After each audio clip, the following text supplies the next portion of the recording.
Friends, आज की class में हम लोग देखने वाले हैं जाब्रांस की डायग्राम को डिटेल्स में समझने वाले हैं। सबसे पहले हम लोग इसके डायग्राम को देख लेते हैं, फिर इसके थ्योरी पार्ट को हम लोग अच्छे से डिटेल में देखेंगे। तो जाब्रांस की डायग्राम क्या बोलता है उसको भी देख लेते हैं, ठीक है। तो ये हम लोग का स्ट्रक्चर होता है जाब्रांस की डायग्राम का, तो उसको देख लेते हैं। सबसे पहले हम लोग का क्या होता है, यहाँ पर से ये फोटॉन एनर्जी यहाँ पर से दिया जाता है, ठीक है। क्या दिया जाता है, फोटॉन एनर्जी। ये एन लाइन है 1, ये 2, ठीक है। तो इस प्रकार से यहाँ पर ये हम लोग का ग्राउंड स्टेट है S0, फिर आ जाएगा हम लोग का S1, फिर आ जाएगा हम लोग का S2, ठीक है। तो यहाँ पर से जब एनर्जी को हम लोग दे रहे हैं तो यहाँ पर से क्या हो रहा है, जैसे कि यहाँ पर से हम लोग एनर्जी को दे रहे हैं, ठीक है। तो यहाँ पर से S0 से जब यहाँ पर से S2 में जब जाएगा, डायरेक्टली पूरा जो होता है ग्राउंड स्टेट से एक्साइटेड स्टेट में जा रहा है, तो यहाँ पर क्या हो रहा है, हम लोग का एनर्जी कैप्चर हो रहा है। जब यहाँ पर से ग्राउंड स्टेट में एनर्जी पड़ा फोटॉन के रूप में, तो ये ग्राउंड स्टेट से एक्साइटेड स्टेट में पहुँच गया। फिर यहाँ पर से जा कर के क्या करेगा, ये यहाँ से S2 से जो एनर्जी होता है यहाँ पर से आ कर के फिर से वापिस से एक्साइटेड स्टेट S1 में वापस आ जाता है, जो कि हम लोग का क्या होता है, इंटर कन्वर्जन होता है। क्योंकि S2 से S1 में वापस आया, इसलिए क्या हो जाएगा, ये इंटरनल कन्वर्जन हो जाएगा। अब ये क्या होता है, यहाँ पर से फिर से जो एनर्जी होता है यहाँ पर से आएगा, ठीक है। एब्जॉर्ब कर किया एनर्जी को, फिर से जाएगा किसमें, S1 स्टेट में जाएगा, ठीक है। तो S0 से S1 में जाएगा, फिर से क्या हो रहा है, यहाँ पर से एनर्जी हो रहा है, ये यहाँ पर से आकर से पुनः यहाँ से आ रहा है, ठीक है। तो ये हम लोग का क्या हो जाएगा, फ्लोरेसेंस हो जाएगा। क्या हो जाएगा, फ्लोरेसेंस हो जाएगा। क्यों हुआ, fluorescence, phosphorescence, internal conversion, inter system conversion क्या होता है, सबको हम लोग डिटेल्स में अच्छे से देखने वाले हैं। तो इतना का पोर्शन क्या होता है, हम लोग का अलाउड सिंगलेट स्टेट होता है, क्योंकि ये अलाउड है। और यहाँ पर जो हो रहा है ये क्या होता है, हम लोग का forbidden triplet state due to spin conversion होता है। क्योंकि फॉरबिडन क्यों हो रहा है, क्योंकि यहाँ पर क्या हो रहा है, जब यहाँ पर से स्पिन कन्वर्जन हो रहा है, क्या हो रहा है, स्पिन का कन्वर्जन हो रहा है, ठीक है। सबसे पहले ये तो होता है सिंगलेट में होता है, यहाँ पर से ये क्या आ जाता है, ट्रिपलेट में आ जाता है। अब किस प्रकार से आता है उसको देख लेते हैं। यहाँ पर से क्या होता है, जब इतना तो आप लोग को समझ में आ गया कि एक्साइटेड स्टेट में गया, यहाँ पर से S1 में आया तो इंटरनल कन्वर्जन हुआ। अगर यहाँ पर से रिलैक्स किया, फिर से एनर्जी जो होता है अब S1 से डायरेक्टली किस में जा रहा है, T1 में जा रहा है। किस में जा रहा है, T1 में जा रहा है।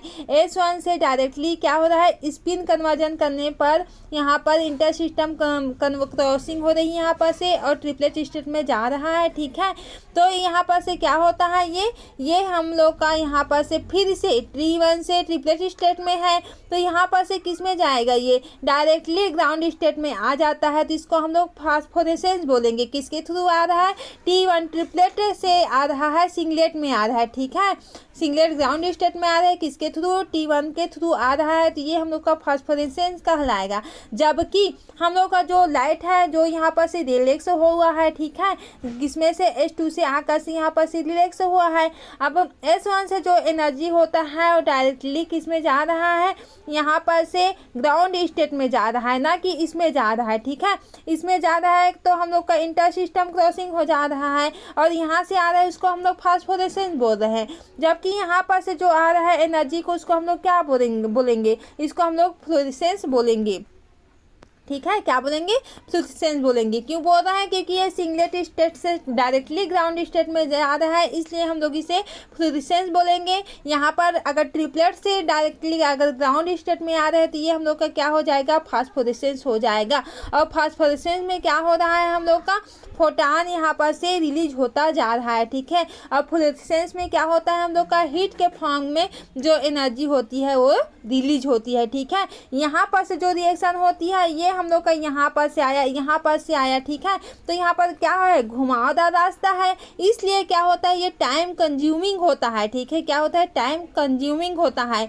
एक ही बार में प्रोडक्ट हम लोग को नहीं मिल रहा है, टाइम कंज्यूमिंग हो रहा है, ठीक है। और यहाँ पर से आ रहा है, डायरेक्टली आ रहा है, तो ये क्या होता है, टाइम नहीं लगता है, एकदम से फास्ट तरीके से यहाँ पर से आ जाता है, ठीक है। तो इस प्रकार से रिएक्शन हुआ। जैसे कि इसको हम लोग देख लेते हैं थ्योरी पार्ट में, यहाँ पर से प्रोसेस को अच्छे से डिटेल में देख लेते हैं। लाइट एब्जॉर्प्शन एक्साइटेशन किस में हुआ, S0 से SN में गया। यहाँ पर से देख ही रहे हैं, ठीक है, कहाँ से गया, यहाँ से S0 से जो होता है S0 से SN में यहाँ पर से 1 में गया, ठीक है, यहाँ पर से गया है, ठीक है, देख ही रहे हैं। तो यहाँ पर से क्या हुआ है, S0 से S1 में गया, तो ये क्या कितने टाइम में हो रहा है, टाइम स्केल की बात करते हैं ये। तो 10-15 से यहाँ पर क्या होता है, इंस्टेंटेनियस होता है।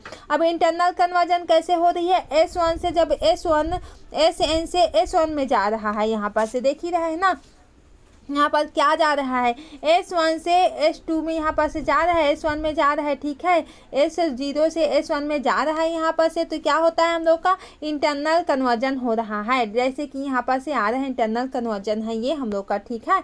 तो ये इस प्रकार से होता है। और वाइब्रेशन रिलेशन किस में होता है, S1 स्टार से S1 में आएगा, तो ये हम लोग का वाइब्रेशन रिलेशन होगा, जो कि 10⁻⁻12 से 10⁻10 में प्रेजेंट होता है। इंटर सिस्टम क्रॉसिंग किस में हो रहा है, S1 से T1 में आ रहा है। जैसे कि यहाँ पर S1 से किस में आ रहा है, T1 में आ रहा है, तो हम लोग का क्या होता है, इंटर सिस्टम क्रॉसिंग हो जाता है, ठीक है। तो वही यहाँ पर दिया गया है।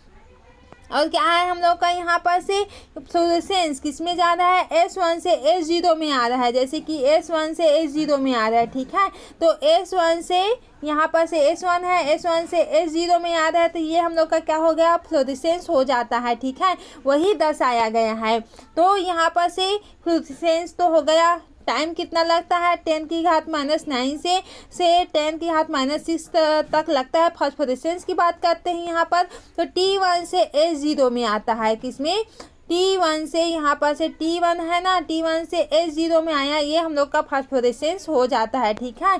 तो यही हम लोग का दिया गया है, ठीक है। अब नॉन रेडियो एक्टिव डीके किस में होता है, S1 से S0 में होता है और T1 से S0 में होता है।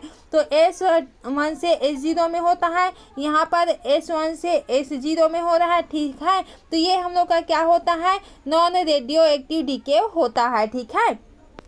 तो इस प्रकार से दिया गया है, T1 से S0 में, उसका टाइम कितना लग रहा है, इतना लग रहा है। अब एक्सप्लेनेशन ऑफ जावलेंस्की डायग्राम को और अच्छे से देख लेते हैं यहाँ पर से, ताकि आप लोग को ठीक से क्लियरली समझ में आ जाए।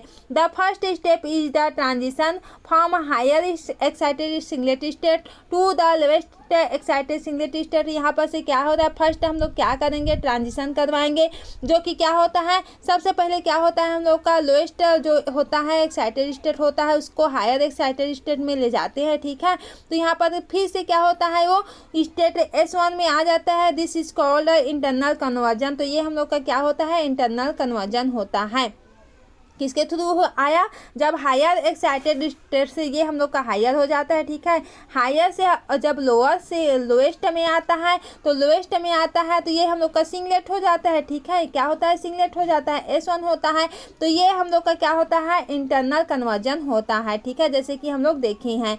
It is a non radioactive process. ये क्या होता है, हम लोग का नॉन रेडियो एक्टिव प्रोसेस है and occurs in less than 10-11 second, इसमें इतना टाइम लगता है। Now from S1 the molecule return to ground state by any of the following parts, ठीक है। फॉलोइंग पार्ट्स में इसको हम लोग अच्छे से समझने की कोशिश करेंगे, ठीक है, कि ग्राउंड स्टेट में कैसे रिटर्न आ रहा है, ठीक है, उसको देख लेते हैं। पार्ट फर्स्ट में क्या बोलता है उसको देख लेते हैं। यहाँ पर क्या होता है, द मॉलिक्यूल में loss rest of the energy also in the form of heat so that the complete path is non-radioactive, ठीक है। तो यहाँ पर क्या होता है, रेस्ट फॉर्म में जो क्या रहता है, एनर्जी रहता है। मॉलिक्यूल में जो रेस्ट फॉर्म में एनर्जी रहता है, और किसके फॉर्म में आ रहा है, हीट के फॉर्म में आ रहा है, ठीक है, हीट के फॉर्म में वापस आ रहा है। तो ये हम लोग का क्या हो जाएगा, नॉन रेडियोएक्टिव हो जाएगा। 5 सेकेंड में क्या बोलता है उसको देख लेते हैं। Molecule release energy in the form of light. Molecule क्या करता है, एनर्जी रिलीज करता है, किसके फॉर्म में करता है, लाइट के प्रेजेंट में करता है, लाइट के फॉर्म में ही एनर्जी को रिलीज करता है। तो ये हम लोग का क्या होता है, अब फोटोन की बात आ जाएगी। तो फोटोन इट मीन्स क्या हो रहा है यहाँ पर, इसी को हम लोग रेडिएशन बोलेंगे, और रेडिएशन हो रहा है यहाँ पर, और इसको हम लोग क्या बोलेंगे, फ्लूरेसेंस बोलेंगे। पार्ट थर्ड में क्या होता है उसको देख लेते हैं। सम एनर्जी में be lost in transfer from S1 to T1 in the form of heat. यहाँ पर क्या हो रहा है, S1 से क्या हो रहा है, ट्रिपलेट में आ रहा है। किसमें से, सिंगलेट से ट्रिपलेट में आ रहा है। किसके फॉर्म में आ रहा है, हीट के फॉर्म में आ रहा है। तो ये हम लोग का क्या हो जाता है, हीट के फॉर्म में आ रहा है, ट्रांसफर हो रहा है। ठीक है, तो क्या कर रहा है, किसके फॉर्म में लॉस कर रहा है, हीट के फॉर्म में कर रहा है। तो इसको हम लोग क्या बोलेंगे, इसको हम लोग इंटर सिस्टम क्रॉसिंग बोलेंगे, क्योंकि ये सिंगलेट से किस में गया, ट्रिपलेट में गया। ठीक है, S1 से किस में गया, T1 में गया। तो ये हम लोग का इंटर सिस्टम कन्वर्जन हो जाएगा। This path is non radio active. क्योंकि नॉन रेडियो एक्टिव क्यों कहा गया इसको, क्योंकि ये हीट के फॉर्म में हो रहा है। ठीक है, क्योंकि इसमें रिलीज जो हो रही है ये हीट के फॉर्म में हो रही है, इसलिए हम लोग क्या बोलेंगे, इसे नॉन रेडियो एक्टिव बोलेंगे। अगर लाइट के फॉर्म में हो रहती तो इसको हम लोग रेडियो एक्टिव बोलते थे। ठीक है, जो कि इसको हम लोग फ्लोरेसेंस बोले हैं। अब देखेंगे हम लोग पार्ट 4 की बात करते हैं। यहाँ पर से क्या हुआ है, After intersystem conversion, the molecule may lose energy in the form of light in going from the excited triplet state to the ground state.